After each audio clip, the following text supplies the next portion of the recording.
High school की परीक्षा का रिजल्ट आने के बाद मैंने अपनी ऑनलाइन गर्लफ्रेंड को एक मैसेज भेजा। मैं पेकिंग यूनिवर्सिटी में एडमिशन नहीं ले पाऊंगा, अलविदा। उसके बाद मैं सीधे सिंघुआ यूनिवर्सिटी चला गया और उसे ब्लॉक भी कर दिया। लेकिन पहले साल की मिलिट्री ट्रेनिंग के दौरान क्लास लेने आई एक रिसर्च स्कॉलर सीनियर ने सबके सामने मेरा नाम पुकार लिया। तुम ऊपर आकर यह सवाल हल करो, ये मैंने तुम्हें पहले पढ़ाया था। यह कैसे हो सकता है? जो ऑनलाइन सीनियर हमेशा चाहती थी कि मैं पेकिंग यूनिवर्सिटी जाऊं, वो सिंघुआ यूनिवर्सिटी में कैसे आ गई? हाई स्कूल में साइंस और आर्ट स्ट्रीम अलग होने के बाद मेरे नंबर बहुत गिर गए थे। मुझे डर था कि कहीं मेरा सिंघुआ यूनिवर्सिटी में एडमिशन न छूट जाए। मजबूरी में मैंने इंटरनेट पर पेकिंग यूनिवर्सिटी रिजेक्टेड नाम की एक सीनियर से दोस्ती की और उससे पढ़ाई में मदद मांगी। वो बहुत ही नरम स्वभाव की, समझदार और ख्याल रखने वाली थी। फिक्र मत करो, तुम्हारी दीदी है ना, मैं पक्का तुम्हें पेकिंग यूनिवर्सिटी पहुंचा दूंगी।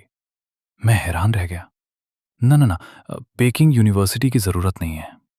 लेकिन मन ही मन सोच रहा था, सिंघुआ यूनिवर्सिटी भी चल जाएगी। क्या बात कर रहे हो छोटे भाई? तुम अपनी अक्ल को कम समझ सकते हो, लेकिन मेरी काबिलियत पर शक मत करना। जी जी, सच कहूं तो मैं उसकी काबिलियत पर शक करने की हिम्मत भी नहीं वेस्ट कर सकता था।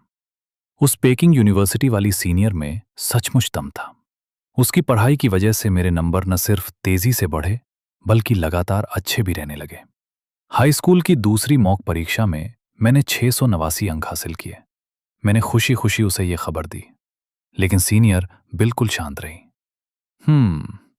इस नंबर से तो पेकिंग यूनिवर्सिटी आराम से मिल जाएगी।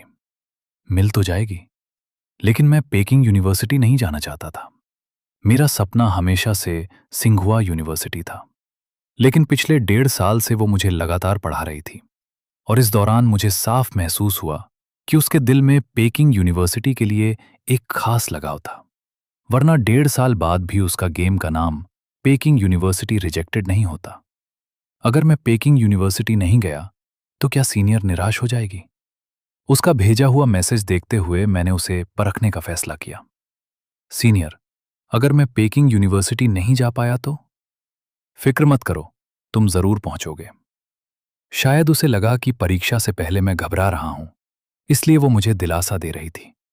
इसी वजह से मैंने उसे अपने सिंघुआ यूनिवर्सिटी वाले सपने के बारे में कभी नहीं बताया। परीक्षा से एक दिन पहले उसने मुझे मैसेज भेजा, अच्छे से परीक्षा देना। इन दिनों मैं अपनी ग्रेजुएशन थीसिस में व्यस्त हूं। रिजल्ट आने के बाद मुझे जरूर मैसेज करना। जून की 20 तारीख के बाद हमारा रिजल्ट आया। मेरे 706 अंक आए। मैं पेकिंग यूनिवर्सिटी भी जा सकता था और सिंघुआ यूनिवर्सिटी भी।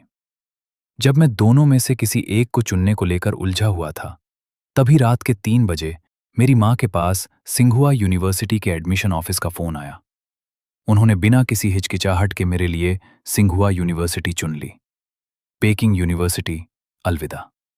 अपने सपनों की यूनिवर्सिटी मिलने की खुशी तो थी, लेकिन जिसने मुझे इतने समय तक पढ़ाया था, उस पेकिंग यूनिवर्सिटी वाली सीनियर का ख्याल आते ही मुझे अपराध बोध होने लगा।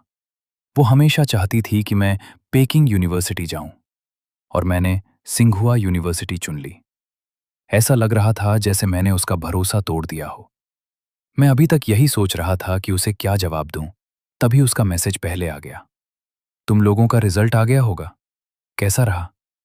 उसका इतना नर्म और अपनापन भरा सवाल देखकर मेरे मन का अपराध बोध और बढ़ गया।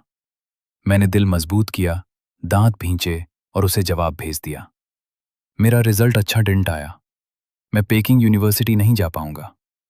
वो कुछ देर तक चुप रही। उसका दूसरा मैसेज आने से पहले ही मैंने एक और मैसेज भेज दिया, सीनियर, माफ करना, अलविदा। इसके बाद मैंने तुरंत उसे ब्लॉक कर दिया और ऑफलाइन हो गया। उस दिन के बाद मेरा उस पेकिंग यूनिवर्सिटी वाली सीनियर से हमेशा के लिए संपर्क टूट गया। हालांकि ये सिर्फ इंटरनेट पर बनी एक छोटी सी मुलाकात थी। भाई, नए स्टूडेंट हो ना? मैं लिन चैन हूं, तुम्हारा रूममेट। डुआन यान, आगे भी ध्यान रखना। मैं भी कभी पेकिंग यूनिवर्सिटी जाने वाला था। नाटक मत करो। सिंघुआ यूनिवर्सिटी का हर स्टूडेंट यहां से गुजरते हुए यही कहता है। क्या ये लोग सच में इंसान हैं? सिंघुआ यूनिवर्सिटी में आकर भी इतनी मेहनत करते हैं।